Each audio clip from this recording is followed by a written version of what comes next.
When I was 12 years old, my family moved to Falkland. Calling that place a town might be a little too generous. There wasn't much there, but a lot of farmland, and endless country highways lined with distant houses. Depending on what part of the highway you were on, some of them were nice enough that you might call them mansions, with their big, pretentious gates and fountains. Anyone who thinks they need a gate or a fountain at their house probably isn't as important as they think they are. But I digress. Along some of the more heavily forested stretches of the highway that ran through Falkland were a bunch of smaller, older houses. The one my family moved into was one of those.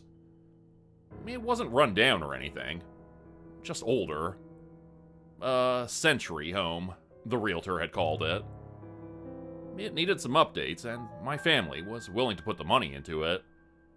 My dad had something of an obsession with DIY, so anything with a project to do was perfect for him.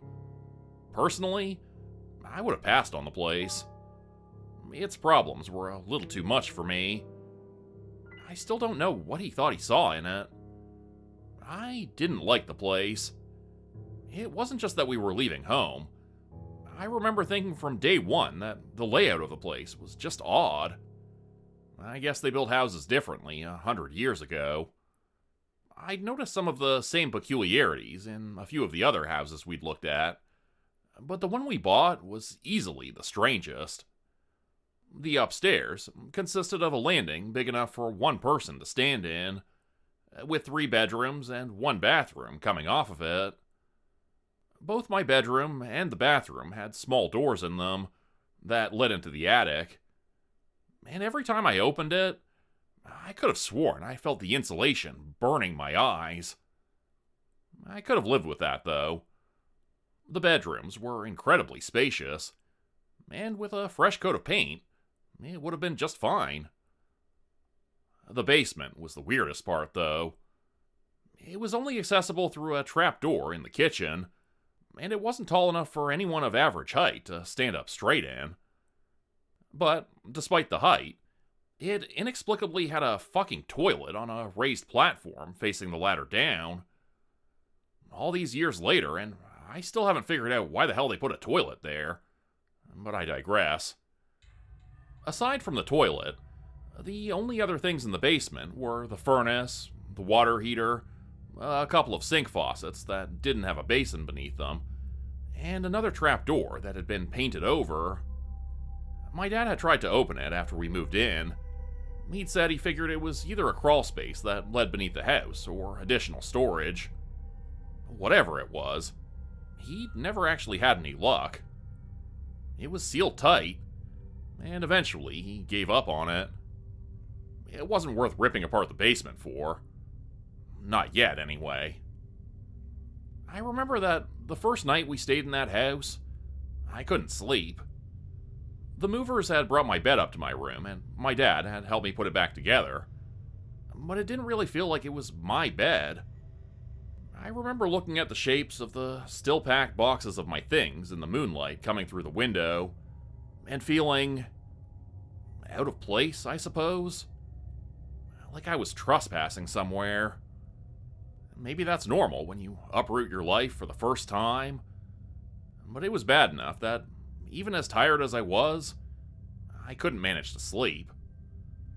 I'd mentioned it to my dad the next day, and he told me that, eventually, I'd come to see the Falkland house as home. I remember hoping that he was right, and knowing deep down in my gut that he wasn't. I think it was during that first or second week that I began to notice that things seemed to move around when nobody was around in that house.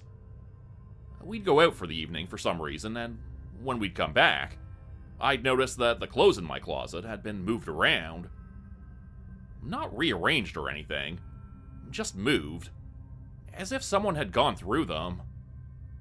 I think 1 or 2 things might have been missing, too. A few shirts, a pair of jeans, things that I'd notice, but might not think too much about. Once, we came home after going out to dinner, And after going up to my room, I remember noticing that my desk chair was pulled out, and some of my things looked as if they'd been touched. It wasn't anything obvious. I hadn't exactly memorized the position of everything. It just looked different, as if somebody else had sat at my desk. It was crazy. I know it was. But I remember that I just couldn't get the thought of someone else living in our house out of my head. I never said anything to my family, of course. Even if I did, they would have just dismissed it. Distressed 12-year-olds aren't really the most reliable witnesses, and for what seemed like such a small, trivial thing, I probably wouldn't have listened to me either. Even when I started hearing sounds in the house at night, I don't know if anyone would have believed me. Old houses make noise. Anyone can tell you that. Even at 12, it's what I told myself when I heard the noise in the walls. Scraping sounds, as if someone was moving just behind them. The creaks of old wood and what I could have sworn were footsteps somewhere downstairs. It had to just be my imagination, right? My mind playing tricks on itself as I lay awake in my bed, unable to get comfortable. I remember the night when I got out of bed, after realizing there was no way in hell I was gonna get any sleep. My brain wouldn't shut off. The house had been making noise earlier, but now all just seemed too quiet. I figured I'd watch some TV or something. I'd done that before at our old house whenever I couldn't sleep. I'd get some water or juice and just sort of curl up on the couch. Last time, I'd found some old 1960s superhero cartoons that were kinda neat to watch, so I wanted to see if I could find that channel again.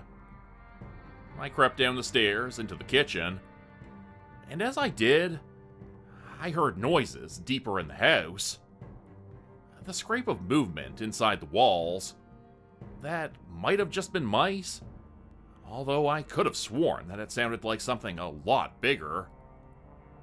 I was near the bottom of the stairs when I heard what was unmistakably the sound of footsteps, heavy upon the linoleum kitchen floor. Someone was walking around in there. Immediately, I froze. Was someone else in the house awake? No. I'd heard my dad snoring in his bedroom, and I would have noticed if Mom left to go downstairs. It couldn't be them. From my vantage point on the stairway, I saw a light come from the kitchen as someone opened the fridge, and I heard the shuffling footsteps as the unknown figure walked around. Slowly, I crept down the stairs, making a point to be as quiet as I possibly could. I had to know who was in there. I had to see them for myself. All I had to do was peek around the corner, and I'd have my answer. It would be simple, and I reasoned that if I was seen, I could rush back upstairs before they could catch me.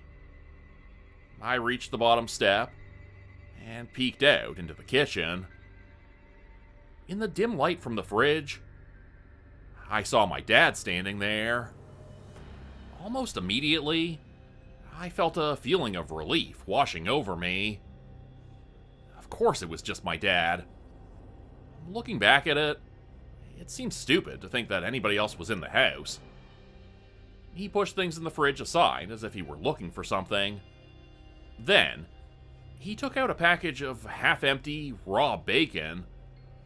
I watched him for a moment as he turned it over in his hands, before sliding his fingers into the plastic and pulling out the slimy, limp strips of meat and fat. Without even stopping to think about it, he stuffed the bacon into his mouth, chewing it loudly.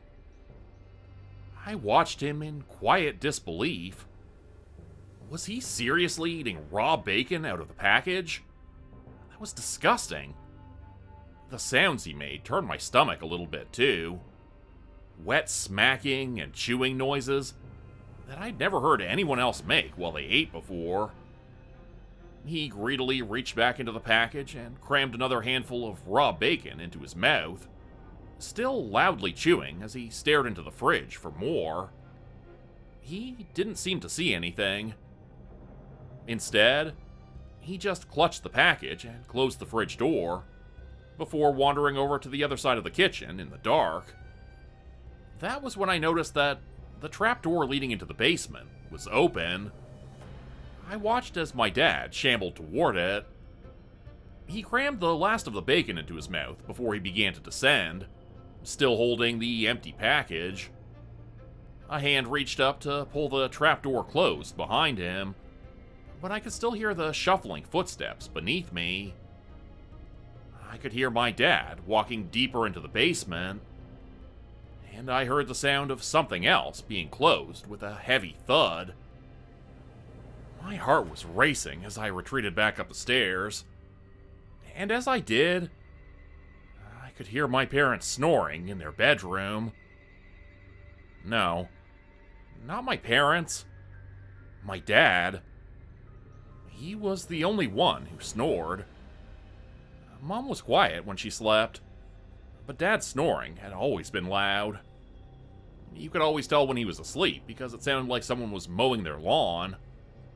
I don't know how Mom ever put up with it. I could hear the snoring. My dad was asleep in his bedroom. He'd been asleep the whole time. And if he'd been asleep the whole time, who was it that I'd just seen returning to the basement? I didn't sleep that night. I couldn't. I just crawled back into bed and I lay awake, listening to every groan that old house made. I had stayed in touch with a few friends of mine from before the move. We mostly talked over phone calls, but during the weekends, my parents were okay if I did sleepovers at their place. I started doing a lot more of those sleepovers after I saw that thing that looked like my dad returning to the basement. I never told my friends what I'd seen. I never told my family either. I just wanted to be out of that house. The nights where I had to stay there were sleepless. I heard every groan of that house, every scratch inside the walls, every footstep from downstairs. I heard them clearly. I don't know how my parents didn't. Maybe they just hand-waved them like I'd been doing. After all, we were supposedly the only ones in the house, right? Maybe staying silent was a mistake. I was so afraid that nobody would believe me that I thought the best thing to do was to say nothing at all. Looking back at it, I should have done things differently. God, I wish I'd done things differently. It was almost a month after I saw the figure who looked like my dad that I got a call from my family while I was staying over at a friend's house. One moment, my friend and I were playing video games, and the next, his mom was standing at the door, looking concerned and holding the phone. "Alan, your parents are calling," she said.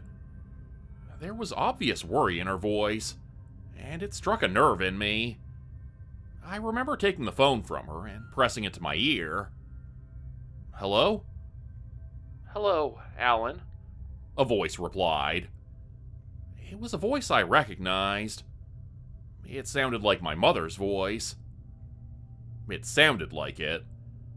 But I knew the moment it said my name that it was not my mother speaking. "I'm afraid there's a bit of an emergency. I'm sorry, but we need you to come home right away." Something about that voice sent a chill through me. Something about it sounded so wrong. I gripped the phone tight, almost tight enough that my knuckles turned white. "Yeah, sure thing," I said. Then I hung up. She was just checking in on me, I told my friend's mom, and I remember putting on a fake smile. I don't think she bought it for a second. But it was the best I could manage, and she didn't press the issue. That night, I left my friend's house alone. I didn't tell him where I was going. I don't even think I knew where I was going. I've never looked back. I've had a hard life since then. I've slept on park benches. I've been forced to rely on the charity of others. I've been robbed, beaten, and hungry for days on end. But I've managed to survive and put as much distance between myself and Falkland as I could. I've made a decent life for myself. I don't stay in one place for too long.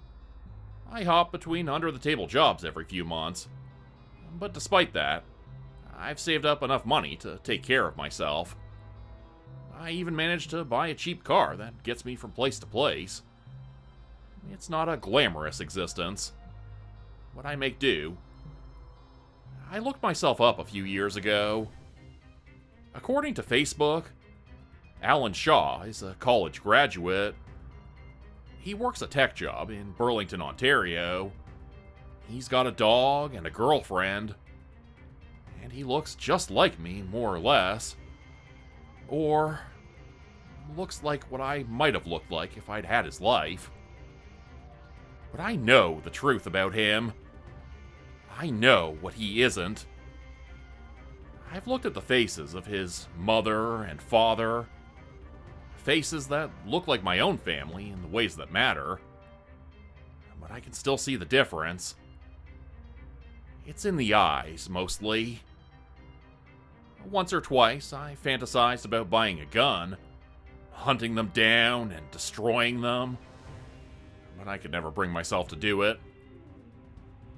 I don't really think I have the stomach for that kind of thing.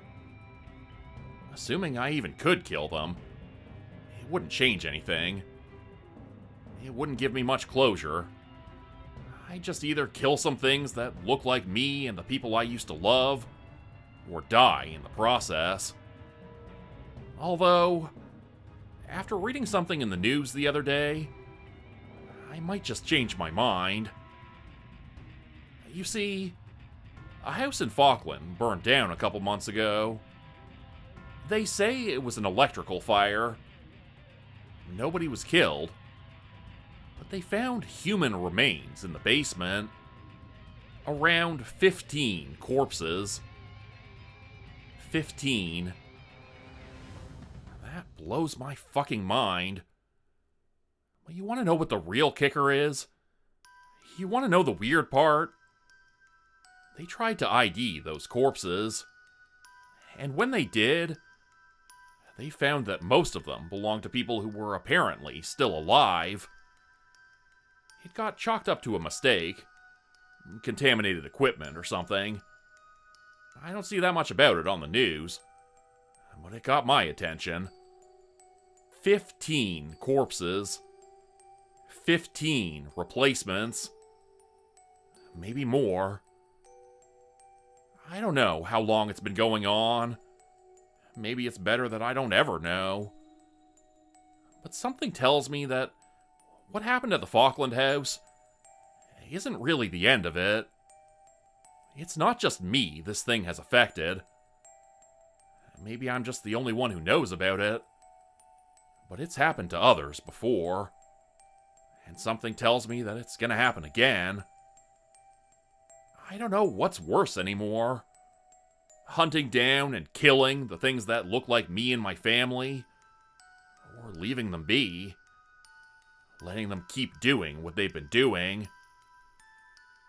Either way, I'm gonna have to live with something horrible.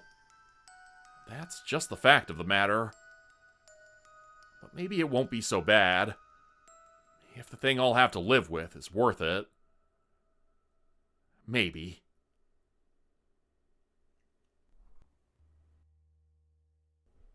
Become a channel member today for early access, bonus videos, and special emojis only available to members. Check out the description below or click the join button for more info. If you'd like another way to help support the channel, please consider joining my Patreon page at patreon.com/JordanGroupeHorror. As a patron, you'll get access to bonus videos and content. You'll be credited at the end of every video going forward. And if you decide to stay for 3 months, I'll name a character after you, which will be featured in a Hollow's End story. Links to join the Patreon are in the description. Thanks everyone for listening. Please like, subscribe, and comment to help the channel continue to grow. And see you again next time at 4 p.m. Eastern Standard Time. Hope you have a great night.